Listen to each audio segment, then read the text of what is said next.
राजस्थान में पीटीआई भर्ती 2022 में डमी कैंडिडेट के फर्जीवाड़े के खुलासे के बाद सच बेधड़क इसी भर्ती से संबंधित एक और बड़ा खुलासा करने जा रहा है। ये खुलासा अपने आप में पूरे सिस्टम पर सवाल खड़ने वाला है। पीटीआई भर्ती 2022 में कई ऐसे अभ्यर्थियों के शामिल होने की खबर है जिनकी यूनिवर्सिटी एनसीटीई द्वारा मान्यता प्राप्त नहीं है, लेकिन इसके बाद भी इन अभ्यर्थियों को अभी तक बोर्ड ने अपात्र घोषित नहीं किया है। इस मामले को उठाने के लिए इस भर्ती से जुड़े कुछ लोगों ने आवाज उठाने की कोशिश की, लेकिन अफसोस इस भर्ती से जुड़े विभागों में जवाब देने से बेहतर जिम्मेदारी एक दूसरे के ऊपर डालने का काम किया है। जब सच बेधड़क ने इस मामले की और गहराई से जानने की कोशिश की, पड़ताल की, तो सच बेधड़क ने उन लोगों को खोज निकाला जिनको डॉक्यूमेंट वेरिफिकेशन में धांधली की आशंका थी। ये रिपोर्ट देखिए।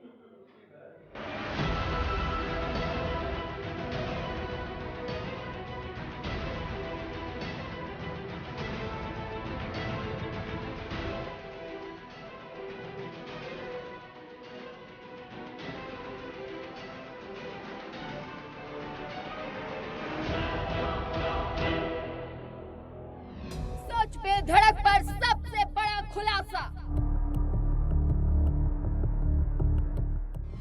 पीटीआई भर्ती में धांधली पर सबसे बड़ा खुलासा। डिग्री को नहीं एनसीटीई से मान्यता, बोर्ड ने क्यों नहीं किया अपात्र घोषित। डॉक्यूमेंट वेरिफिकेशन में चूक का जिम्मेदार कौन। क्या यूनिवर्सिटियों ने गलत तरीके से दी अभ्यर्थियों को डिग्री। जब सच बेधड़क की टीम ने इस मामले की पड़ताल की तो हम खुद हैरान रह गए कि कैसे राजस्थान कर्मचारी चयन बोर्ड की प्रेस विज्ञप्ति में दिए निर्देशों की धज्जियां उड़ रही हैं। स्क्रीन पर दिख रही फोटो पीटीआई भर्ती 2022 की प्रेस विज्ञप्ति है।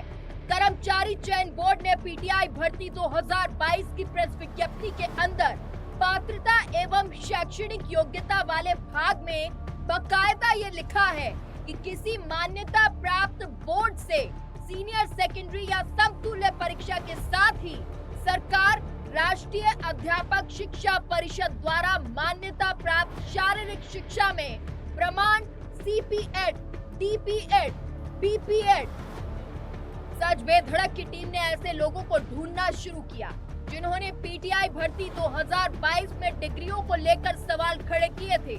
सच बेधड़क की टीम को 29 सितंबर 2023 को लगाई गई जो 4 ऐसी निजी यूनिवर्सिटी में चल रहे डीपीएड कोर्स को लेकर लगाई गई एनसीटीई को लिखी गई आरटीआई के बारे में जानकारी मिली। जब इस आरटीआई और पीटीआई भर्ती में कई अभ्यर्थियों की डिग्री को मिलाया गया तो चौंकाने वाले खुलासे हुए। पीटीआई भर्ती 2022 में संदिग्ध डिग्रियों का मामला भी लगातार तूल पकड़ रहा है। राजस्थान कर्मचारी चयन बोर्ड ने बाकायदा अपनी प्रेस विज्ञप्ति में ये कहा था कि बीपीएड, डीपीएड, सीपीएड की जो भी डिग्री होगी वो एनसीटी से मान्यता प्राप्त होनी चाहिए, लेकिन कई अभ्यर्थियों ने ऐसे निजी यूनिवर्सिटियों की डिग्री लगा दी है जिनको एनसीटी से मान्यता प्राप्त नहीं है। लेकिन इसके बावजूद भी इतना समय बीत जाने के बाद भी राजस्थान कर्मचारी चयन बोर्ड ने ऐसे अभ्यर्थियों को अपात्र घोषित नहीं किया है। सीकर निवासी मूलचंद कुमावत ने 4 निजी यूनिवर्सिटियों को लेकर एनसीटीई में आरटीआई लगाई और पूछा कि क्या ये 4 निजी यूनिवर्सिटीज के पास डीपीएड कराने की मान्यता प्राप्त है, तो इसका जवाब 19 अक्टूबर 2023 को आया।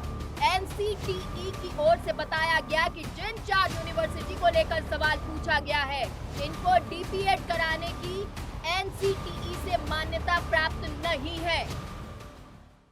हमारे साथ में ये मूलचंद कुमावत, आपने आरटीआई लगाई है? जी सर। किस संबंध में लगाई है? सर मैंने डीपीएड कोर्स के लिए लगाई है, निजी विश्वविद्यालयों के लिए।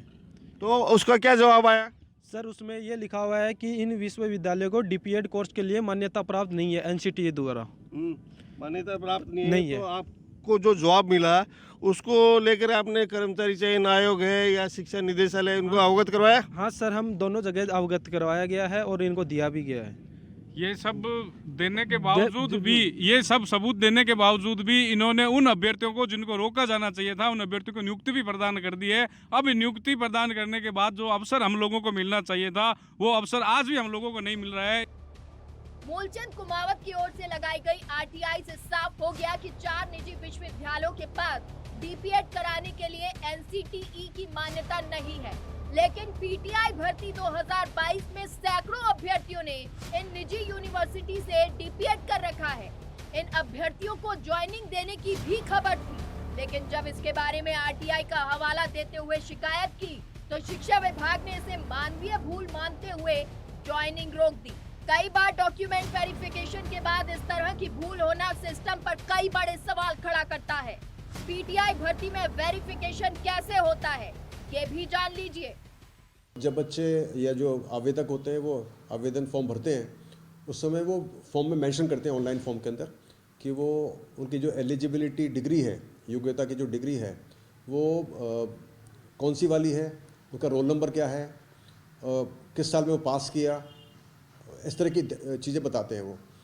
और उसके बाद में फिर वो बच्चे या वो आवेदक उसके बाद में जब डॉक्यूमेंट वेरिफिकेशन में आते हैं एग्ज़ाम पास करने के बाद में, उस समय वो डिग्री प्रोड्यूस करते हैं या वो सर्टिफिकेट प्रोड्यूस करते हैं। और उसके बाद यदि वो उसको सही पाते हैं, चेक कर लेते हैं, उसके बाद सही पाने के बाद में फिर उन बच्चों को हम अभिशंसा करके संबंधित विभाग में भिजवा देते हैं। जब सच बेधड़क की टीम ने इस पूरे मामले को और बेहतर तरीके से जानना चाहा तो हमारे हाथ 2018 में लगाई गई 2 आरटीआई हाथ लगी। ये आरटीआई पीटीआई भर्ती 2018 को लेकर लगाई थी। एक आरटीआई शिक्षा निदेशालय बीकानेर तो दूसरी आरटीआई कर्मचारी चयन बोर्ड को लगाई गई। आरटीआई में सवाल पूछा गया कि इसके लिए किसकी जिम्मेदारी है, तो कर्मचारी चयन बोर्ड ने इसका जवाब देते हुए कहा कि बोर्ड द्वारा अस्थायी रूप से चयनित अभ्यर्थियों की पात्रता की जांच एवं दस्तावेज सत्यापन संबंधित विभाग की ओर से करवाई जाती है। वहीं 2018 में जुबेर खान द्वारा लगाई गई दस्तावेज सत्यापन को लेकर आरटीआई में शिक्षा निदेशालय बीकानेर ने जवाब देते हुए कहा कि उक्त के क्रम में निवेदन है कि राजस्थान शिक्षा अधीनस्थ सेवा नियम 1971 के अनुसार शारीरिक प्रशिक्षण अनुदेशक ग्रेड 3 की योग्यता सीपीएड, डीपीएड और बीपीएड है। चूँकि परीक्षा का आयोजन राजस्थान कर्मचारी चयन बोर्ड के द्वारा किया जा रहा है, परिणाम जारी कर आवेदन पत्रों की परिनिरीक्षा जांच संबंधी कार्य बोर्ड स्तर से किया जाना है। 15 मई 2018 को आरटीआई लगा के चयन बोर्ड से मालूम किया कि डिग्रियों के खिलाफ कार्रवाई कौन करेगा, तो चयन बोर्ड ने आरटीआई में 15 मई 2018 को मुझे लिखित में जवाब दिया कि संबंधित शिक्षा विभाग इस पर कार्रवाई करेगा। जब शिक्षा विभाग को मैंने आरटीआई लगाई तो उन्होंने मेरे को 24 अक्टूबर 2018 को लिख कर दिया कि ये बोर्ड का मामला है, इस पर बोर्ड कार्रवाई करेंगे। मतलब ये हुआ कि डमी और कूटरचित डिग्रीधारी फर्जी कैंडिडेटों के खिलाफ चयन बोर्ड ने अपनी बॉल है जो निदेशालय की तरफ फेंक दी और निदेशालय ने चयन बोर्ड की तरफ फेंक दी। दोनों ने एक दूसरे के ऊपर ये बात डाल दी। यही कारण है कि पीटीआई भर्ती 2018 में जबरदस्त अभ्यर्थी कूटरचित तरीके से डिग्री लेकर शामिल हुए और इस बात को लेकर के मैंने काफी विरोध किया, लेकिन उस पर ध्यान नहीं दिया गया। इस पूरे मामले में अभ्यर्थियों की ओर से बार-बार शिकायत करने के बाद भी बिना एनसीटीई से डिग्री वाले अभ्यर्थियों को बाहर नहीं किया गया। फर्जी अभ्यर्थियों को लेकर उस समय की सरकार को पत्र तक लिखकर अवगत करवाया गया।